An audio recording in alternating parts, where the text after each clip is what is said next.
You have got to hold to your standard of performance, do what you know is right, lean into a hard conversation, give feedback where it is needed, let toxicity go and move away from your orbit in order to succeed. And too many times we are too afraid to be ourselves. We are too afraid of being misinterpreted. We are too afraid of offending someone. And actually, at the end of the day, it stymies growth and everyone is impacted for the worse. So we've got to lean in to the uncomfortable moments.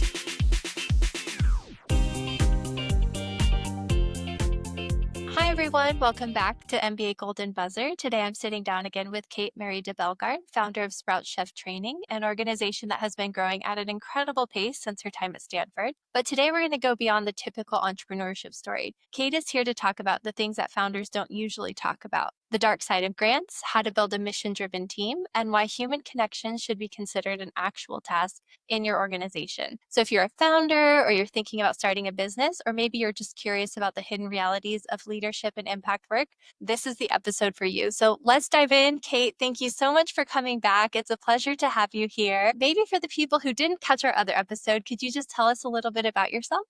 Absolutely. So I felt like I was an entrepreneur already at 8 years old.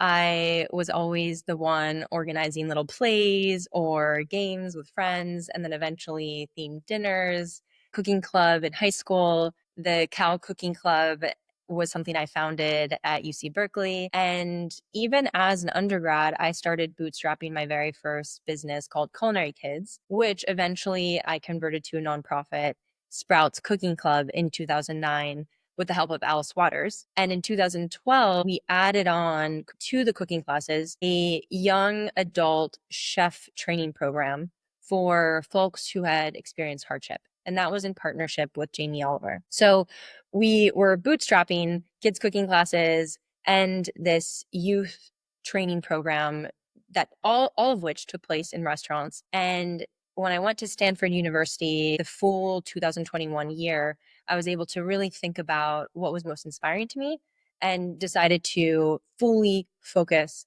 on the chef training program. So we axed the cooking classes. That could be maybe for another chapter in life, who knows? But today I run a for-profit hospitality company at Chateau des Joncherets. It is just west of Paris, about an hour driving. And I also run a nonprofit based in the United States with a lot of activity in New York City and in the San Francisco Bay Area. Where did your love for cooking and the culinary scene come from? I think that is an interesting question. Where did this passion come from? I think it's multifaceted. My father is a doctor, and so for him, everything that we were consuming was being broken down to molecular pieces that had a role in our body. And so we had the most dynamic and interesting discussions at the dinner table. And to complement that, my mother grew up on a farm where there were rows and rows of corn and fields of cows, and nutrition for her was a much more visceral experience. Her hands were on the ground. She was milking cows at one point.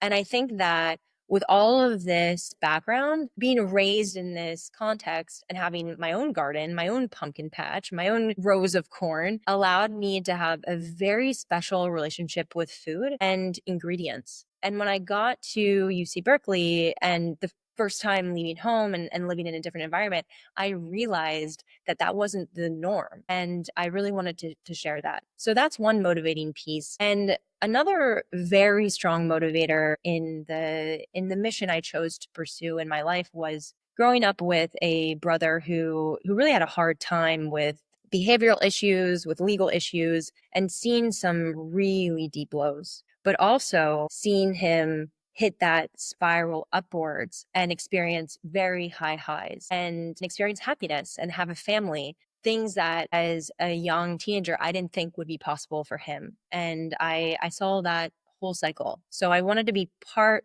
of that upward journey for other youth experiencing hardship.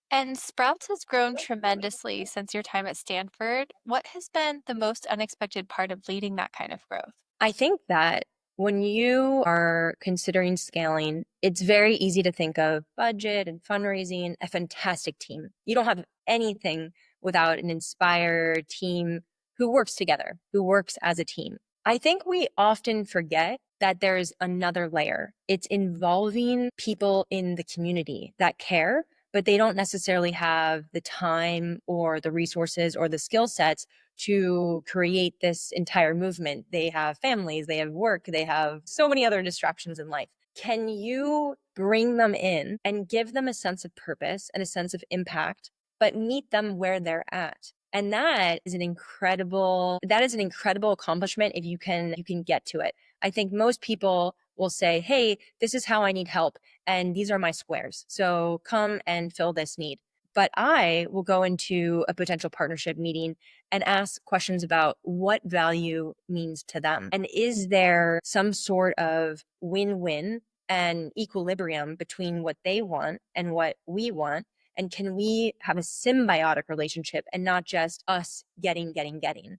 And I think a lot of people forget to lead with value and find the win-wins. It has to be two-sided. And when most people talk about scaling, I think they focus, like you mentioned, a lot on funding and strategy. And along those lines, what's a challenge that you face that no one prepared you for? And what's a challenge that's not related to the kind of standard challenges that no one prepared you for? I think to respond to this question, I'll focus more on the nonprofit that I run, the nonprofit side of things, because when most people think of a nonprofit, they're going to be like, "Oh, apply for a grant, go to a foundation. They fund nonprofits." And yes, they do. However, I think that one of the most successful channels of funding for Sprout's chef training program has been companies, businesses who want to give back, who have budgets set aside to give back, and yet they have a hard time finding or even having the resources to scout nonprofits who will deliver on what they promise.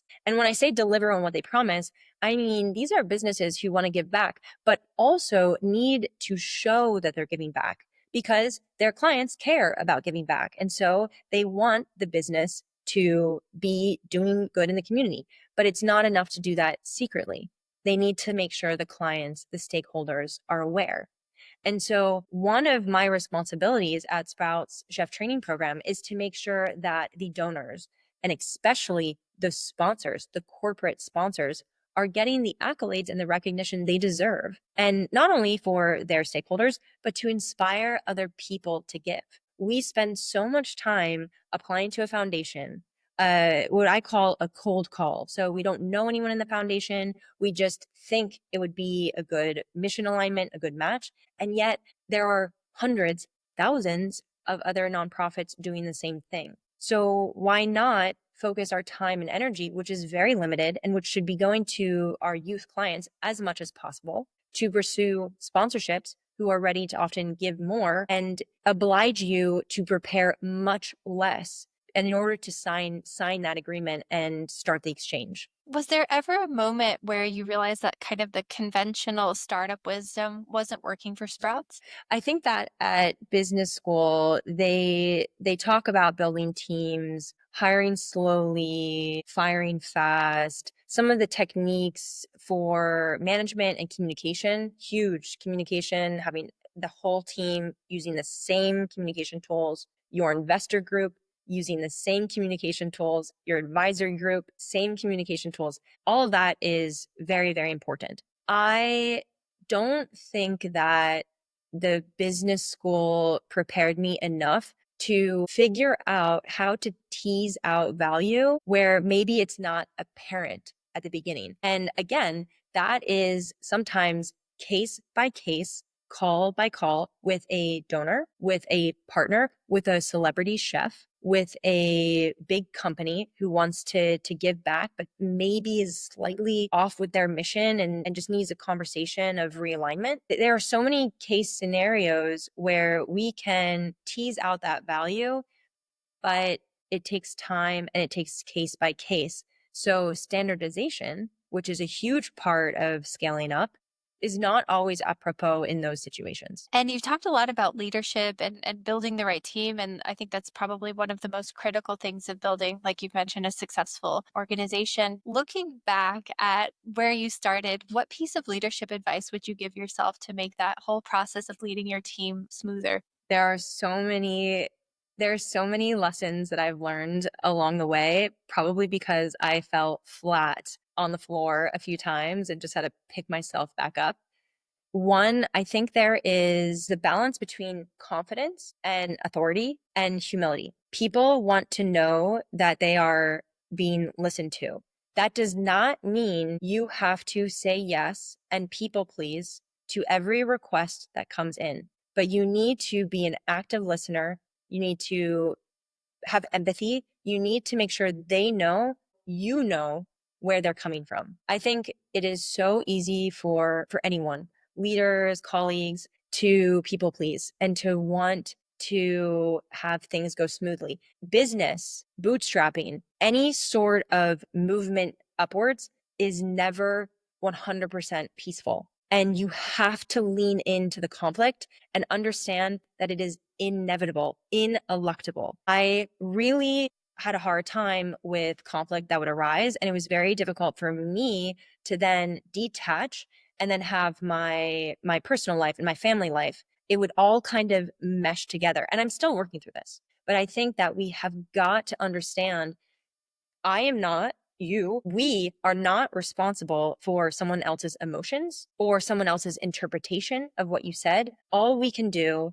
is hold to that rod of standard of performance. Have we used the correct communication tools? Even if we made a mistake, were we leading with the best intentions we had? I think this is a conversation that is not being had in the leadership world, in team dynamics. We beat ourselves up because we got this feedback point and this went wrong. All we can do is be human with the best intentions. And also, another thing we've got to start doing more is investing in our superpowers and building those up, talking those up, building your team around your superpowers to let them fly rather than spending hours and hours thinking about all the things you're not good at, all of those little muscles you have that just will never be. And I'm not saying that we shouldn't be working on our weak points. Obviously, we need to be aware, we need to be conscious leaders, but the return on investment you will get from focusing on your superpowers and the things you are just naturally really good at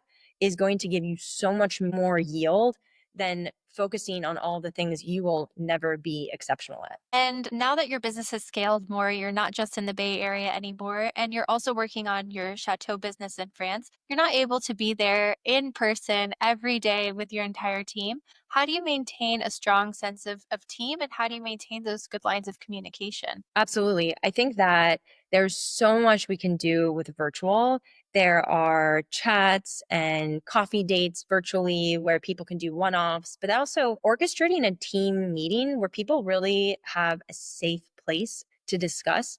And again, this isn't happening enough, but it should. Every team should be coached on communication tools so that you know what your tangible skills are, tools are, so that when someone comes at you with feedback, you understand where they're coming from and you see what's in their toolbox, because sometimes we're trying to get the same message across but we're doing it in different ways. So I think that to keep camaraderie, it's important that we all have the same communication tools in the toolbox. I also think that it's very important, and I made this mistake so many years, to start meetings with conversation, with chatting, connecting on the human level first before getting to business. And that means scheduling in structurally time for that, or even making sure that your next meeting is not back to back. This is something I struggle with even today. So scheduling in time for a little bit of break so that if the meeting right before has a lot of energy, has a lot of ideas,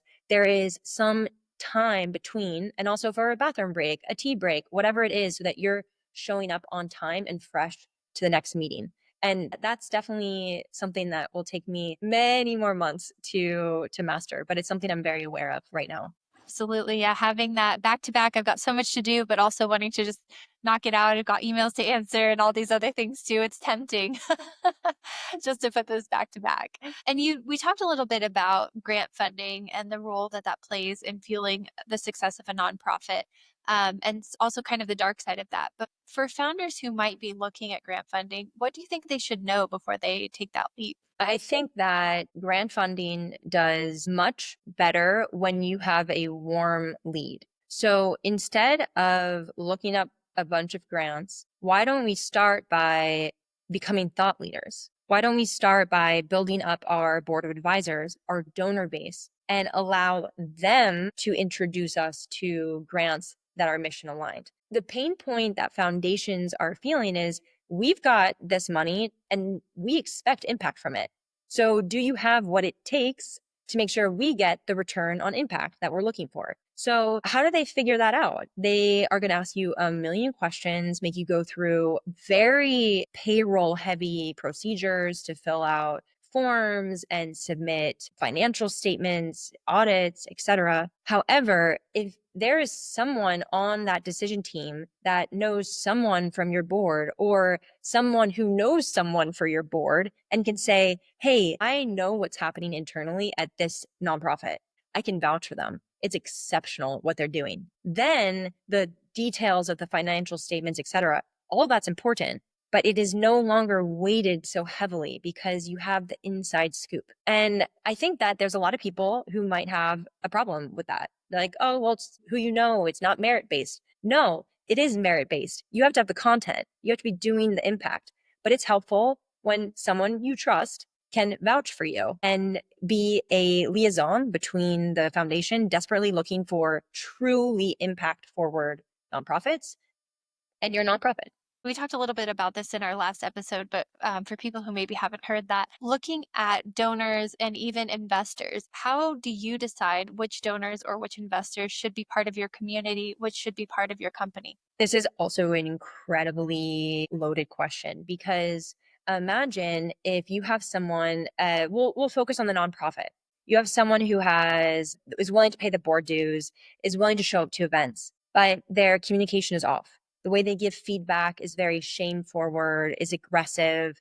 It's not being led with curiosity, and they leave you and your team feeling like a failure, feeling like you're not good enough. All of the things that could be better are highlighted rather than expressed as, wow, in a year we could get here if we do A, B, and C. So I find that it's not enough to give resources. It's not enough to know the right people. Can you contribute positive energy? Can you uplift the people around you? Can you avoid gossip? Can you frame things to be improved as opportunities to get better and better and bigger and evolve? Or do you tend to see the negative and bring people down? I think too many times we will say, this person has this skill set, we need them. And yet they're bringing toxicity into the group. I have very little patience with any toxicity in the orbit of my team or my personal orbit. I think everyone should be leading with joy. And so we need to make sure the people investing, contributing to your community are also sharing those values. And it can be a little difficult when you're meeting someone for the first time to see if that is what they're really like.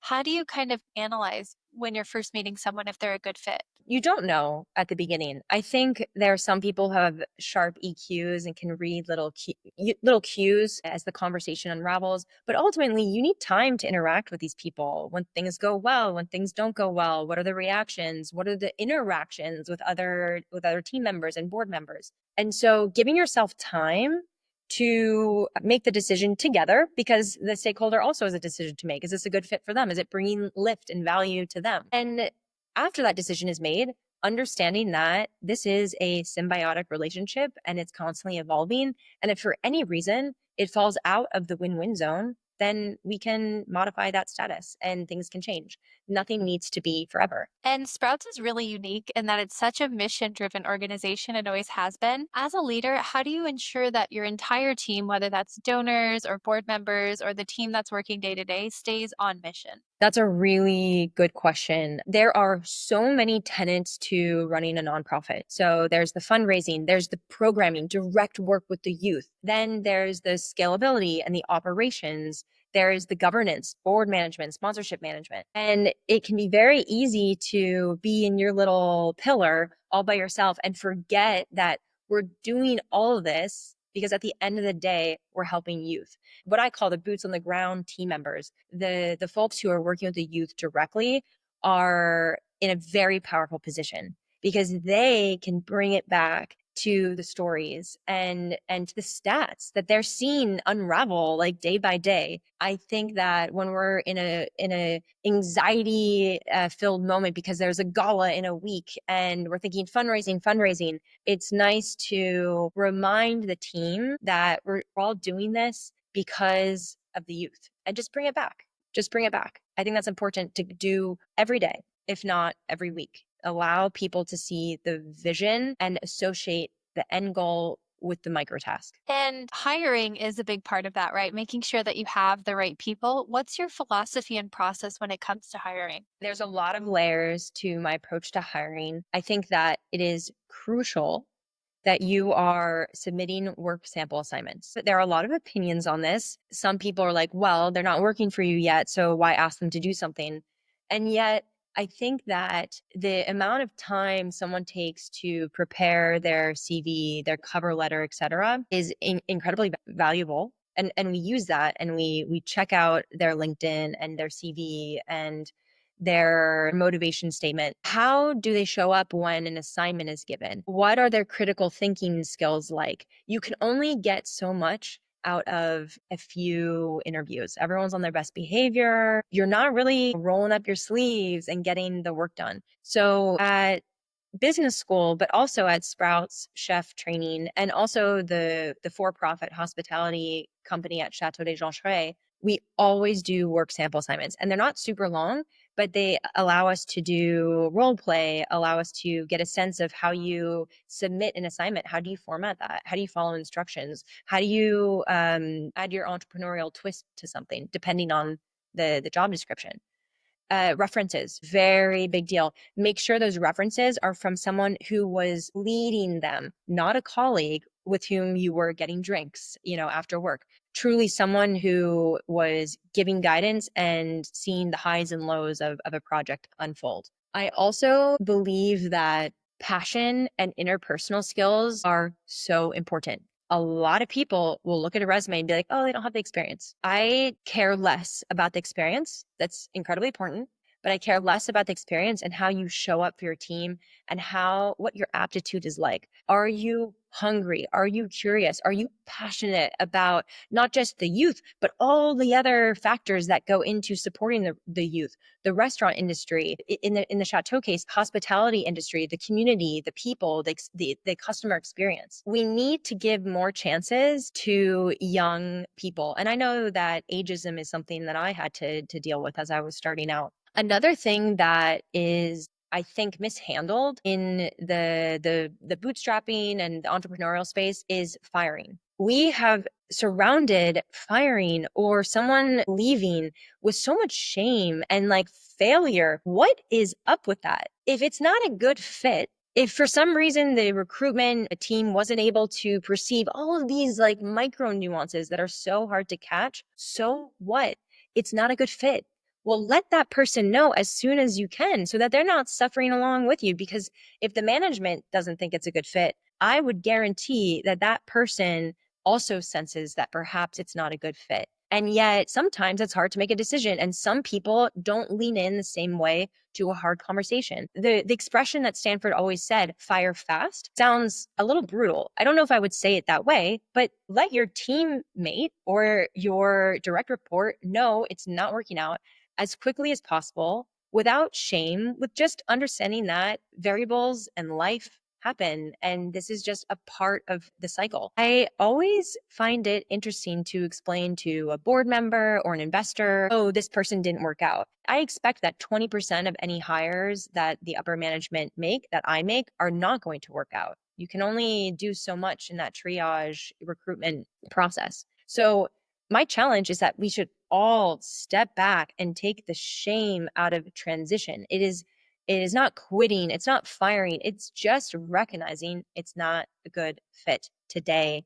and here. Yeah, absolutely. And probably they wouldn't be happy at the role either. So it's not just about, okay, we don't think it's a good fit. Like you might get in 6 months and be miserable. So we're kind of just doing everyone a favor. And then here they are. They came onto a team with like a very like square description of like what they're going to work on. But as you get to know them, you're like, wow, they're especially good at donor management, or their EQ is out of this roof, or they have this strange passion for Excels. And how are you going to leverage that? No one should be in a stagnant job description. And this is another thing we don't talk about. We should all be evolving with each team member. We should evolve and transform bit by bit their job description to match their superpowers rather than oblige them to be exercising their, maybe their weaker muscles. So I know even for myself, I've always thought, well, okay, as founder and executive director of this, or as a co-founder and CEO of this,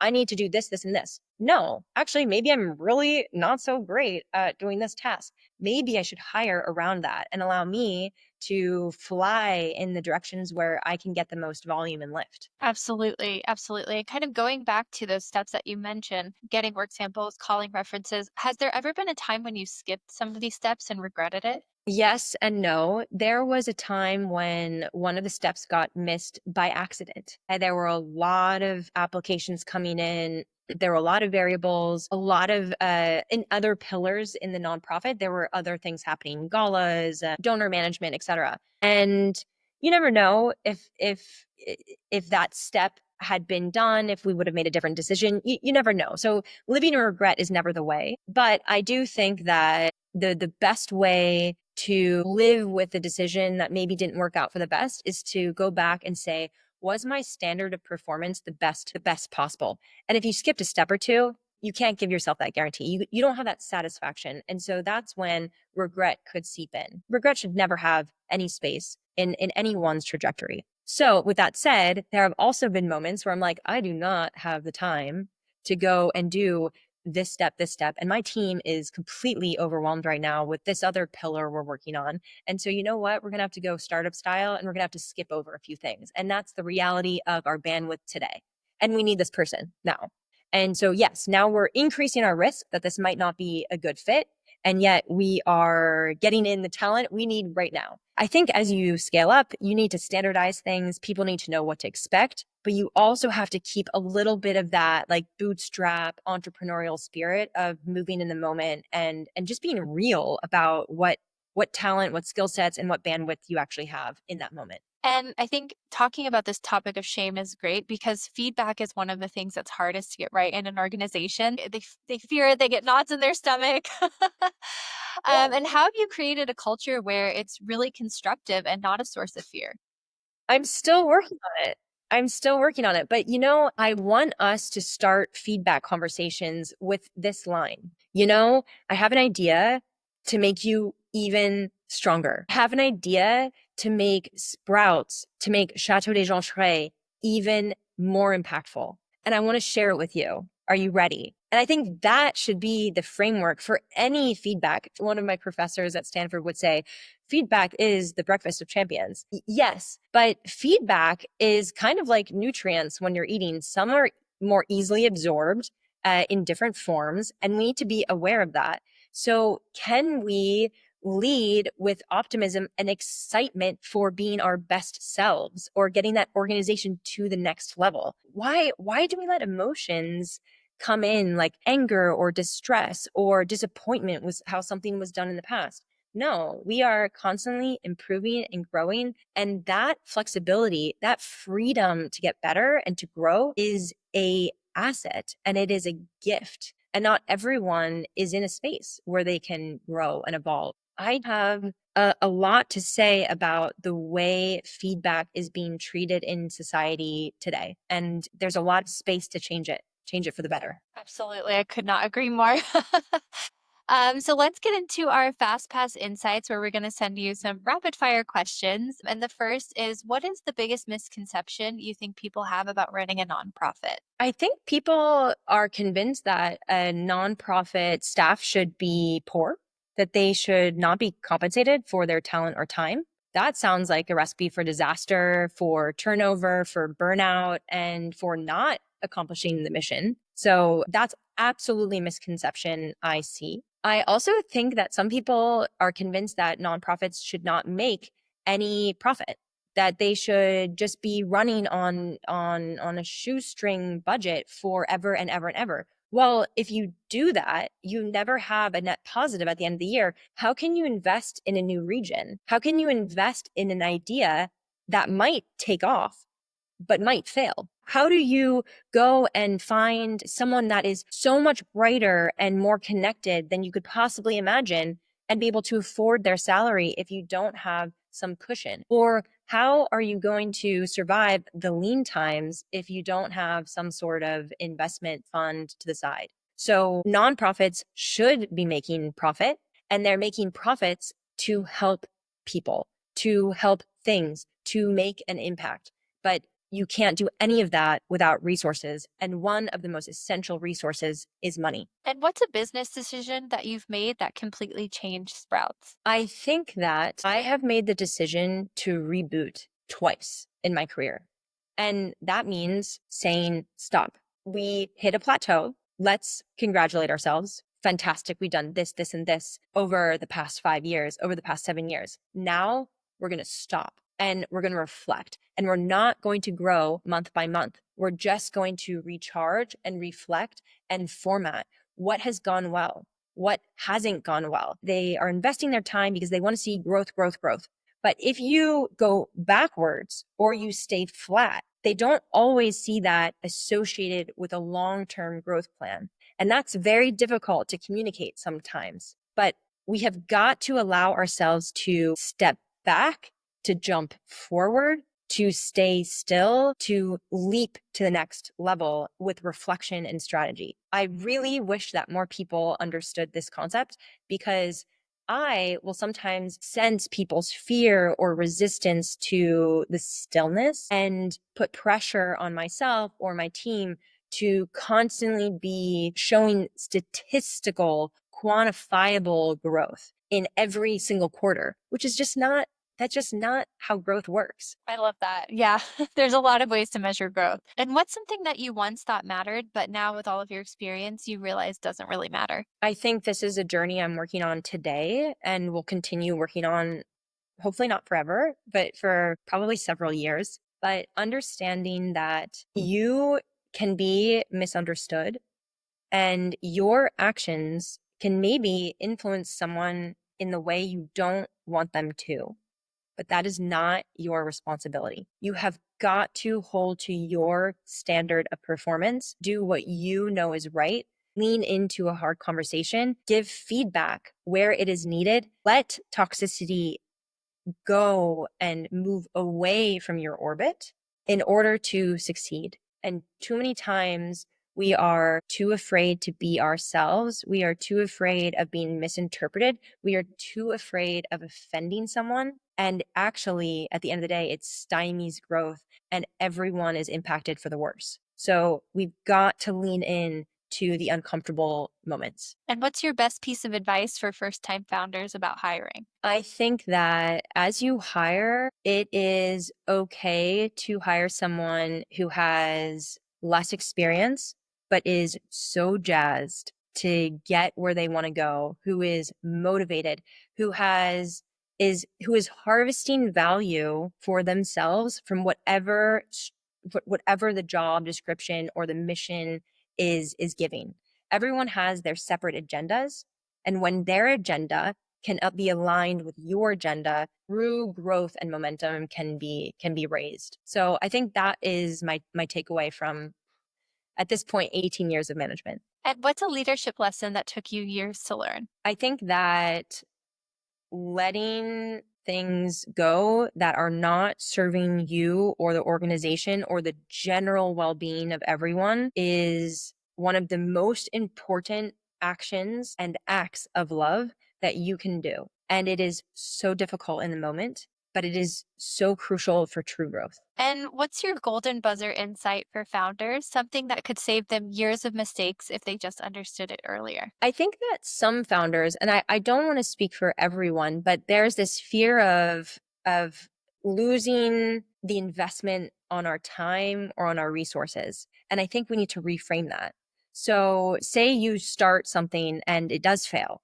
Well, is that a failure or was that a crazy cool opportunity to learn hands-on all of these lessons about management and bootstrapping and partnerships and investors that you can then apply for a corporate job or to your personal relationship with your family and friends or to the next business endeavor, if that's what it is. So reframing what failure is and being able to really take gratitude and just be conscious about all the lessons you're constantly learning for free, entirely free of charge as you go through your own, your own entrepreneurial endeavor. And for our final round, where do you hope to take Sprouts over the next few years? Sprout Chef Training Program has so much potential to be installed in all major hubs across the United States. And the reason that I say that is because when you think of the value exchange happening, it is win-win for every single partner. So